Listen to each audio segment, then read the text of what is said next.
What next ఏం చేయబోతున్నారు దేవ్జీ గారు, తిరుపతి గారు కాంగ్రెస్ లోకి పోతున్నారని ఒక దగ్గర, లేదు వీళ్ళంతా కలిసి పొలిటికల్ పార్టీ పెట్టబోతున్నారని ఇంకొక దగ్గర, ఇట్లా రకరకాల వార్తలు వస్తున్నాయి.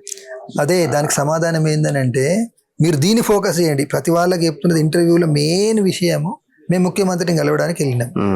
ముఖ్యమంత్రిని కలవడానికి వెళ్ళినప్పుడు మేమేదో తెరచాటు డీల్స్ చేసుకోవడానికి వెళ్ళలేదు. అంటే మేము కాంగ్రెస్లో కలుస్తామండి, మాకేమన్నా ఎక్కడైనా సీట్ ఇస్తారా, ఇది మా ఎజెండా గానే కాదు. అంటే గతంలో చాలా మంది బయటకు వచ్చిన వాళ్ళు ఎమ్మెల్యేలు అయ్యారు, మంత్రులు అయ్యారు కాబట్టి సో వీళ్ళు కూడా కాంగ్రెస్ లోకి వెళ్తారని ట్యాగ్ లైన్స్ పెట్టిర్రు. కానీ వాస్తవంగా మాది రాతలో ఉంది, అవసరమైతే చూడొచ్చు ఒకవేళ వీళ్ళు ఇవ్వదలుచుకుంటే.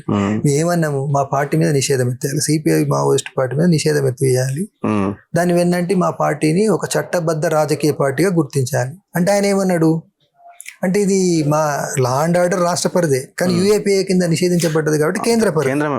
అప్పుడు మేమేమన్నామంటే ఈ విషయాన్ని మేము మీ ముందు ఉంచుతున్నాం కదండి, మీరు ముఖ్యమంత్రి హోదాలో కేంద్ర హోంమంత్రి ముందు చర్చించండి, సిఫారసు చేయండి అంటే సరే అని అన్నాడు.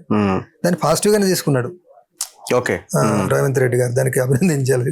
వీళ్ళు అక్కడ మాట్లాడిండు, నేను మాట్లాడినా ఆయుధం పట్టుకొని తిరిగితే సాధ్యం కాదన్నాడని ఆ మేరకు చెప్తున్నాడు పాక్షికంగా.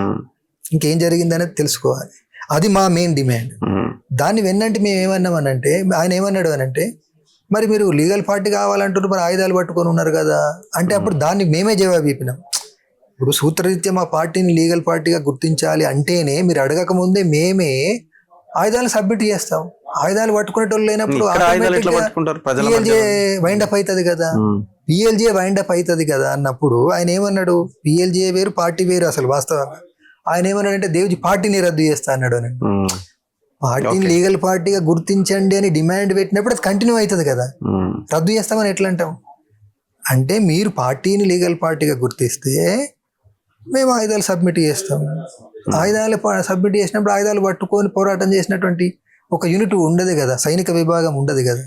ఇది ఆయనకు పార్టీ పిఎల్జే వేరు అనేటువంటి స్పష్టత లేక ఆయన అట్లా అట్లా. ఇక రెండోది ఏమన్నామంటే మీరు మీడియా ద్వారా చెప్పాల్సింది, మేము ఆలోచించి ఇప్పుడు మనం బహిరంగ జీవితంలోకి రావాలనుకుంటున్నాం కాబట్టి రాజకీయ బాధ్యత, నైతిక బాధ్యత, ఒక రాజకీయ పొలిటికల్ కాజ్ అంటారు కదా, దానికోసమే పోరాటం చేసిండ్రు, అరెస్ట్ అయినరు, ఊపా అన్నారు, లేదా అర్బన్ నక్సల్స్ అన్నారు, భీమా కోరేగాం అన్నారు, అనేక పేర్లతోటి దేశవ్యాప్తంగా కేసులు పెట్టి జైల్లో పెట్టారు.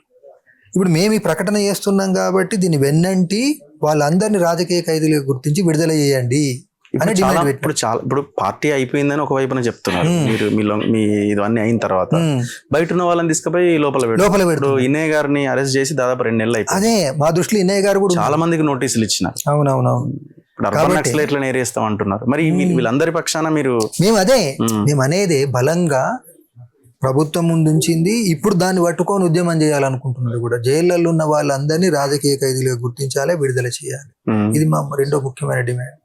మూడోది అక్కడ పెట్టలేదు కానీ మేము ఆలోచించినటువంటిది, చర్చించుకుంటున్నటువంటిది, దేశవ్యాప్తంగా ఉన్న అమరుల కుటుంబాలకు అండగా నిలుద్దాం అనే ఒక కార్యక్రమాన్ని అనేక సంవత్సరాల క్యాంపెయిన్ గా చేపట్టాలనుకుంటున్నాం. అంటే మోరల్ సపోర్ట్. ఒక ఉదాహరణకు మేము ఇద్దరేం ఉన్నాం అనుకో, రామన్ కుటుంబం దగ్గరికి వెళ్ళి ఏమవ్వా ఎట్లా ఉన్నావు, నీ బతుకు తెరివేంది, భూమి ఉందా, ఉద్యోగం ఉందా, ఆసరా ఉందా, నువ్వు ఒంటరి దానికి ఫీల్ కాకు, మేము ఉన్నాము అని ఒక మోరల్ సపోర్ట్. కానీ ఇప్పుడు ఏం చేయాలి, మోరల్ సపోర్ట్ ఏం చేయాలన్నా మీకు ఒక ప్లాట్ఫామ్ అనేది ఉండాలి. దానికోసం ఒక ప్లాట్ఫామ్ అది దానికోసం. Then what next? ఒకవేళ అది జరగకపోతే ప్లాట్ఫామ్, ఒకవేళ జరగకపోతే వేరే ప్లాట్ఫామ్ ఏర్పాటు చేద్దాం. పార్టీ మరి ఓకే, అదే అంటున్నా. క్లారిటీ మీకు అంటే క్లారిటీ ఉంది అంటే బలంగా పట్టుకోవాల్సింది, ప్రజల్ని ఉద్యమింపజేయాల్సింది, పార్టీ మీద నిషేధం ఎత్తేయండి. మీరే అన్నారు కదా, కేంద్ర హోంశాఖ అనేక సార్లు అన్నది, మీడియా మీరు అవన్నీ జమ చేసి పెట్టచ్చు. ఇప్పుడు ట్రంప్ ఎన్నిసార్లు యుద్ధాన్ని ఆపిన లెక్క పెట్టి చెప్తున్నారు కదా. అమిత్ షా గారు కానీ లేదనుకుంటే రాష్ట్ర ప్రభుత్వాలు కానీ పోలీస్ మంత్రులు కానీ ఏమన్నారు, మీరు కనుక ప్రజా జీవితంలోకి వస్తే ఎర్ర తివాచి పరిసి స్వాగతిస్తాము అని అన్నారు కదా. మరి మేము వచ్చినప్పుడు దాని అర్థం మరి ఎత్తేయాలి కదా నిషేధము. నిషేధం అనేది కూడా సంవత్సర ప్రాతిపదికగా ఉంటుంది. యూఏపీఏ చట్టంలో సంవత్సరం ప్రాతిపదికగా ఉంటుంది. యూఏపీఏలో వీళ్ళు సంవత్సర కాలంలో ఎక్కడ అంబుషులు చేయలేదు, రైళ్లు చేయలేదు, పోలీసులను చంపలేదు, ఇన్ఫార్మర్లను చంపలేదు, సాబటేజ్ చర్యలు చేయలేదు. వీటన్నిటి యొక్క కల్మినేషన్ ఆ చట్టం ఆధారంగా నిషేధాన్ని పొడిగించడానికి బేసిస్ ఉండదు. వాళ్ళు చాలా క్లియర్గా ఉన్నారు. ఇప్పుడు నక్సలైట్లని ఖతం చేసినాము, అర్బన్ నక్సలైట్ల మీద పడతామని అంటేనే ఆ టైప్ ఆఫ్ ఐడియాలజీని లేకుండా చేస్తాము అన్నది అందుకోసమే మేము ఈ డిమాండ్ పెడుతున్నాం, దేశవ్యాప్తంగా ఉన్న అందరినీ విడుదల చేయండి.